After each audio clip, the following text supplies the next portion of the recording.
It is 5 Minute Fridays and we are on the clock. All right, today's question is, how do you put together a successful game plan for college athletes? How does it happen? So we're talking about the aspect of player development. Player development is defined as the athlete. Lord, I forgot my own. Player development is Player development is the enhancement of the athlete experience through holistic and intentional programming and initiatives. Y'all, we not editing. We going all the way straight through 5 minutes. Let's rock. And so I think the number one thing when you're creating a successful game plan is understanding, like I think about football. When I was a football coach, the game plan was, what do we do well? What does the opponent do well? And how can what we do well overcome or be better than what the opponent does well, and how can we use that to go to a win? So if we're using that aspect of a game plan, like, hey, this is what we do really, really well. Here are the plays we're going to run, and we're going to add this play because they do these things well. Maybe they don't do these things well. So we're going to add this play, and this game plan, these plays, this structure, our overall game plan will help us win. So when I think about that player development, I think number one, you need to start off with, what are your strengths as a professional, right? What can we do? Resource wise, what can we do? Support from my head coach, what can I do, right? Support from others, athletes, what are they interested in, right? And then, of course, I guess for opponent, right, would be, what resources don't we have? Where is my head coach? I'm not going to get support from my head coach. What don't the athletes like? And where am I short on the skills that I have, right? And so you're going to base a game plan off that and say, you know what, this needs to be greater than this. So resource wise, right, you may see Clemson University do a study abroad trip. Clemson University or Florida. Shout out to Rashard Hall, who's transitioned. Shout out to you, Rashard. Shout out to it's this phone right here. People calling me, man.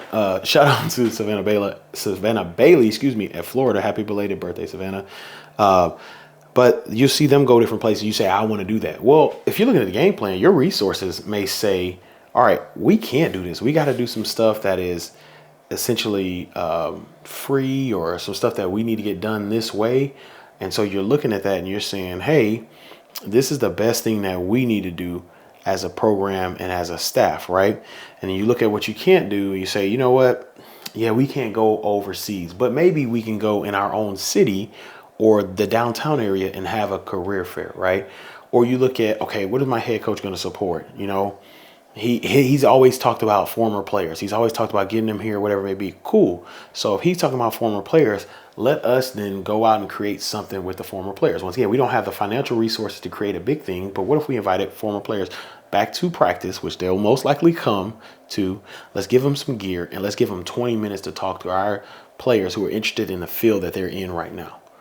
Right? Lunch and learn. Bring them on campus to eat lunch. They'll do it. If they're in the city, I would have done it. I'd do it if I was in Houston, still living in Houston. The University of Houston football team or the University of Houston sports management program said, hey, can you come talk to our students or our athletes over lunch? I'm there. I'm there for a 6-inch campus sandwich and a bag of Lay's chips. You know what I'm saying? So when you're game planning, you have to use what you have and say, this is what we have. These are our strengths. These are things that we can do and how we can get these things done. And so let's work off of that and let's make that happen. And so when you're game planning, once again, you want to take all the strengths you have against the things, the obstacles. Instead of calling an opponent, we'll call it obstacles, and say these strengths and these obstacles, our strengths have to outweigh the obstacles to get done what we need to get done. Because the goal is, no matter what the obstacles are, I'm going to impact these athletes, right? I'm going to create generational impact in their life. We are going to win, right? And so that's what you need to do in your game planning, is figure those two out. What can you do? What are the opportunities you have through resources, through support, through your skills? They need to outweigh the obstacles so that you can get to that part where you're winning and impact the student athletes. Don't make it harder than what it needs to be. This is something I learned from Marcus Sedbury when I was at Baylor with him. Hey, if you don't have the opportunity to get in front of athletes as much as you did at your last university, where are they going to be at? They're going to be at breakfast. Give them questions at breakfast. Engage them at breakfast, right? Cool. Right. I don't have the support, in a sense, to where I can get in front of athletes like I did at the last university. So boom, that's, but I do have an opportunity. I have a skill set to communicate over the obstacle. Boom, we're going to find a way to win. Go out and create generational impact. Don't wait, create that generational impact today. See y'all.